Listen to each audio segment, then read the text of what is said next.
Joining us now from New York is Mark Levine. He's a radio talk show host and a former congressional attorney. And Fox Business anchor Stuart Varney, whose program Varney and Company airs weekdays at 9:20 a.m. All right, gentlemen, first I'm going to go to Mark, because Mark, I know you were chomping at the bit there during talking points. Take your best shot. Where did I go wrong in my analysis? Well, the first thing you did going wrong was you compared the federal income tax burden to the entire tax burden. That's a common conservative mind trick. But middle class and poor people pay more Social Security taxes as a percentage of their income than the rich. There are all kinds of taxes other than federal income taxes. The Social Security burden, as I mentioned, if you make $100,000 a year, you pay 7.5% of your income. If you make $1 million a year, you pay less than 1% of your income. You make $10 million a year, you pay less than 1/10% of your income. So this is a regressive tax, one that favors the rich at the expense of the poor. But you're not going to talk about that one, are you, Laura?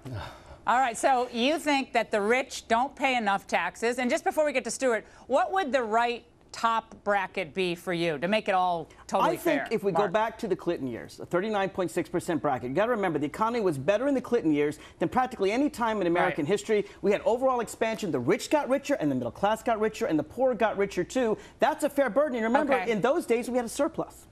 All right, so 39% plus the increases in the Medicare taxes that we're going to have, as well as other increases in taxes down the road. Stuart, you heard talking points. You can react to what Mark said. This is a regressive tax code. Oh, look, Mark is lost in the weeds. He should open his eyes and take a look at Europe, because that's where we're heading.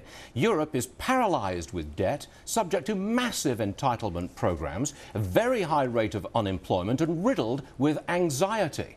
We are going down that road with our taxation policies. And when we enact a VAT, a hidden sales tax, we'll go even further down that road. It is profoundly un-American. We're going to resemble Europeans, who are essentially a pack of pagan losers, and I don't want to go in that direction. Sorry, I don't want to do it. Oh, boy, here comes the emails from Europe. Now, Mark, what I heard from some Democrats over the last couple of days when the VAT tax, the value-added tax, was mentioned, I heard some people say, well, look, if we have to do this, it's only because we have to dig ourselves out of the Bush hole, all his spending and everything he did.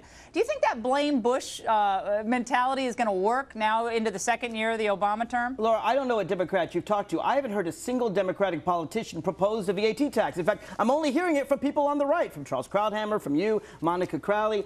No Democrat in their right mind. All really smart people, by the way. Wait a minute. Well, no Democrat in their right mind. Ben Bernanke yesterday, Stuart, you can jump in, but Bernanke yesterday said, look, we're either going to have to cut entitlements, cut spending, or we're going to have to think about another way to generate revenue. What else are you going to do? You can only go back to the rich so often, and you're still not going to raise enough money. It is the top guns, it is the top guns, the top economic guns in the Obama administration who are openly talking about a value-added tax or a carbon tax or some way of taxing what we spend our money on as opposed to our income. It is a massive tax increase on the middle class, and it's coming.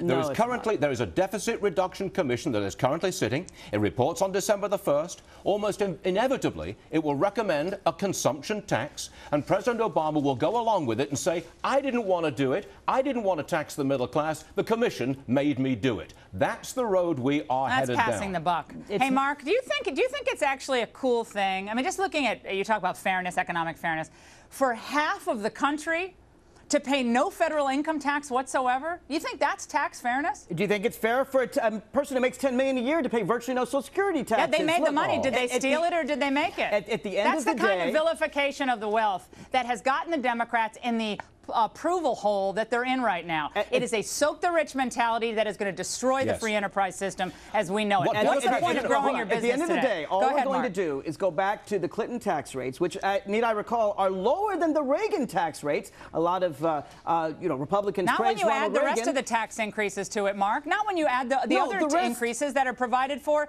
in the other part of the budget of President Obama. It's going to be going up. The only thing President Obama is adding in the health care law is requiring the rich to pay the same percentage of Medicare taxes that the poor middle class made. He's making it a flat tax, which I thought Republicans supported. Let me reassure you, let me reassure Stuart, there will be no VAT. America is all about going as far as your brains, drive, talent, and ability let you go, and keeping as much of the money as you make as possible and spending it as freely as you wish to spend it. That is America. We're not going down that road. We're going down the road to Greece, and it's a very sad thing. All right, gentlemen, we appreciate it. I'm kicking off a Hug a Rich Person campaign here tonight on the O'Reilly Factor. They're the ones who give all the Poor jobs. rich Anyway, people. we appreciate it. Next on the rundown, there's